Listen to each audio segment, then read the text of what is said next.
started in Covina, as we heard, and now he's got a star in Hollywood Boulevard. Look at that. How does it feel? You're stepping on my star there, man. Oh yeah, I'm sorry. And now, are people going to be allowed to walk on this? Yeah, but you have to come by and clean it. They're not going to have like a little thing around it, just like a spotlight. You have to come by and clean it every once in a while. How does it feel?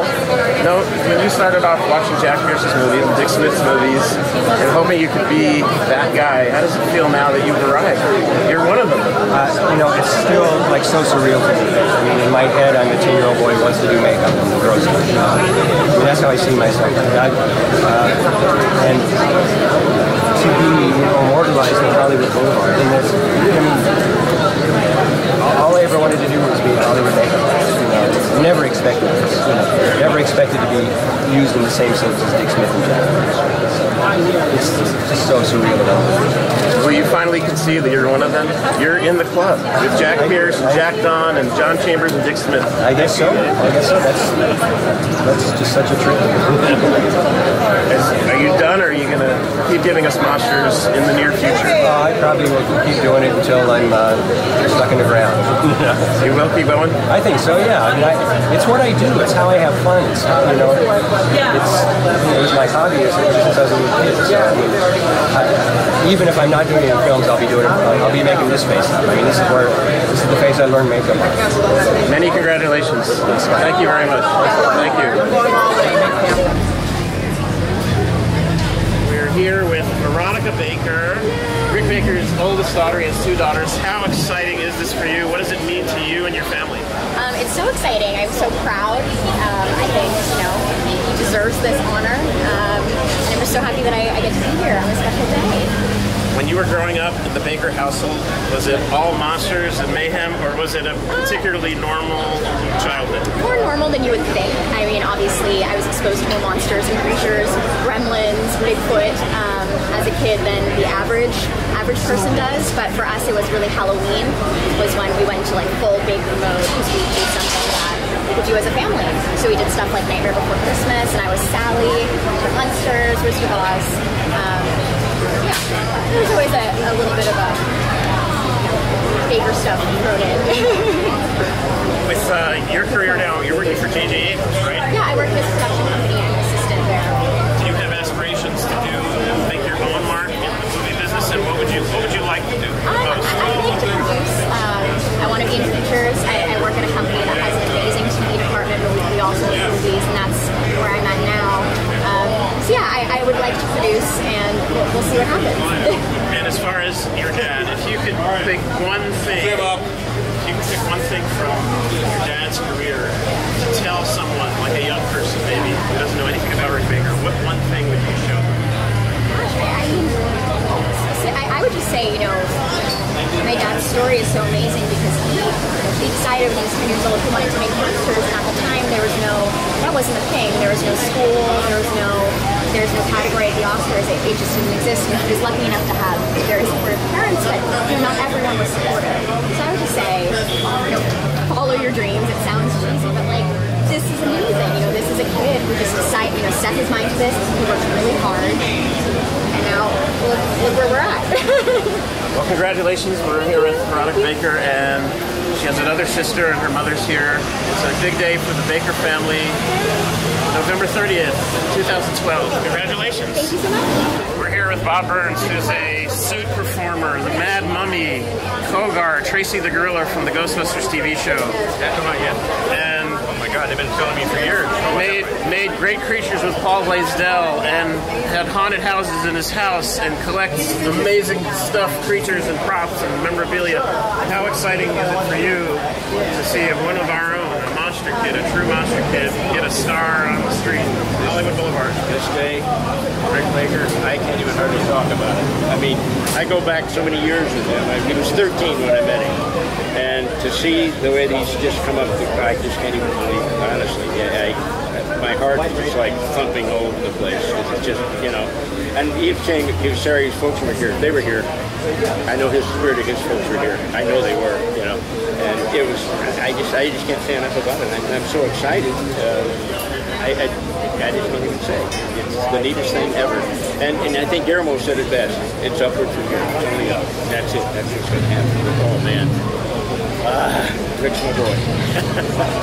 If you went to an alien planet and said to people, there's this guy, Rick Baker, and he does these great things on Earth, and they said, who's that? What one film of his would you show them? Oh gosh, it'd be 1,000. Probably Men in Black and stuff like that, because they'd recognize themselves. I'm quite sure. Because I think he gets his ideas from. I think he sees these guys. And it's one of these songs that we didn't talk about. But that's it. I know. He's from another planet? Yeah. What's your personal favorite of all of his films? Oh, I would probably say American Werewolf probably is about it. And the makeup stuff though in Coming to America. I thought his stuff, the old new guy and all that stuff that Eddie did, oh my God. I mean, that wasn't even makeup. That was real. Real. You know, he's the best.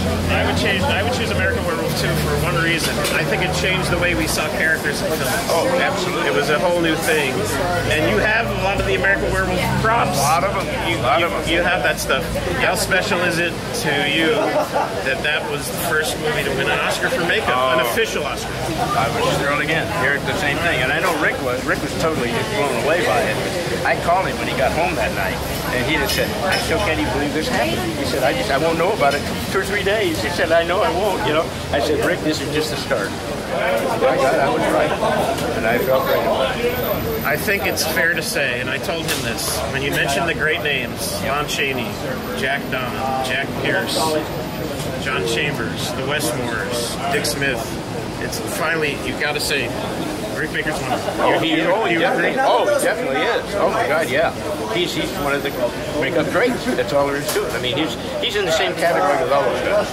Absolutely is. And very deservedly so, too. And Rick Baker, along with people he brought along, such as Rob Bottin and Greg Canham and Steve Johnson, he started a whole industry. So many guys he did start to. And, you know, but he's that kind of guy. I mean, he's very sharing. He's not the kind of guy who says, well, I can't show you how to do this, you know. He does. And these people all respect him. Well, who doesn't respect him? But, I mean, all the guys that have gone on and do their own careers still give all the credit to Rick. We're here with Bob Burns on a rainy day in Hollywood, yes, November 30th. Bob Burns is the original Monster Kid. I think it's fair to say. And I'm old enough. You and Forrest J. Ackerman were the Monster Kids who inspired all the rest of us to do what we do. How does that feel? Pretty good. I mean, if that's the truth. I know Forrest did. I'm not too sure about me, but no, but I love it. That's the truth. Bob Burns, a rainy day in Hollywood. Rick Baker gets his star on Hollywood Boulevard, Walk of Fame. We'll see you later. We're here with David Leroy Anderson. You won 2 Oscars working with Rick. Talk about what that was like and how special it was to get those Oscars with him. You know, as far as special goes within the world of special effects makeup, I don't think there's anything that compares to getting the opportunity to go with Rick on the ride that he took me on.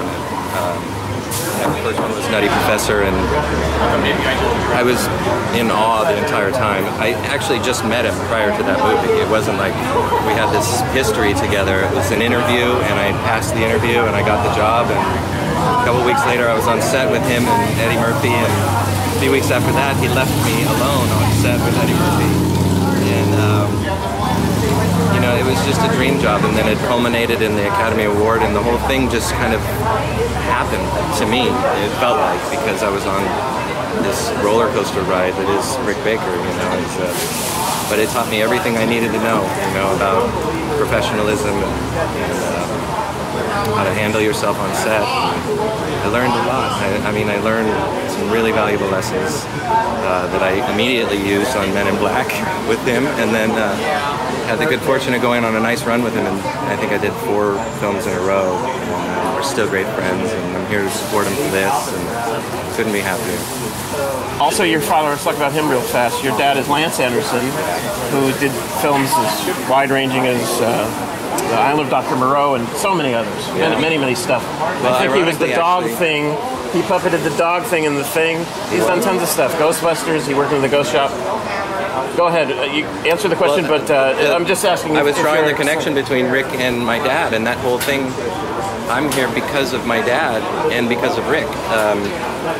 One of my dad's very first opportunities to go on set was for Rick on Thriller, and and it was like right when he got in the union, and I'll never forget it. My dad was coming home after they had been on set all day long and teaching us how to moonwalk and, you know, telling me these great stories of Rick Baker. And so that was his first brush with Rick, and that left a big impression on me. So when I finally went in to meet him, I was really, really nervous. You know, I had this giant...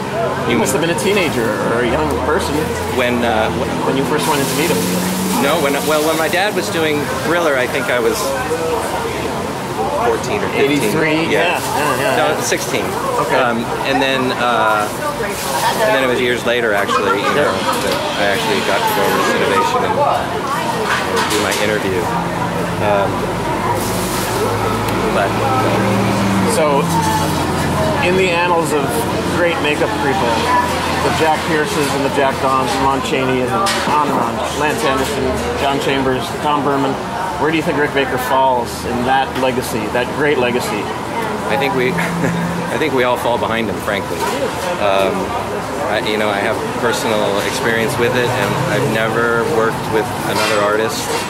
I've never seen another artist. I've never heard about another artist that has so much integrity and attention to detail and focus and perfectionism. You know, and I dare anybody to compare any of the other legends to Rick and his accomplishments. I mean, they speak for themselves. So, not that all those other names you mentioned aren't fantastic, and you know, they're probably the reason Rick is what he is. But he took it all and put it all together in one package. There's nothing we can add to that. David Leroy Anderson here on Hollywood Boulevard on the day that Rick Baker gets his star on the Walk of Fame. David worked on several films with Rick and won 2 Oscars with Rick. We'll talk to you again.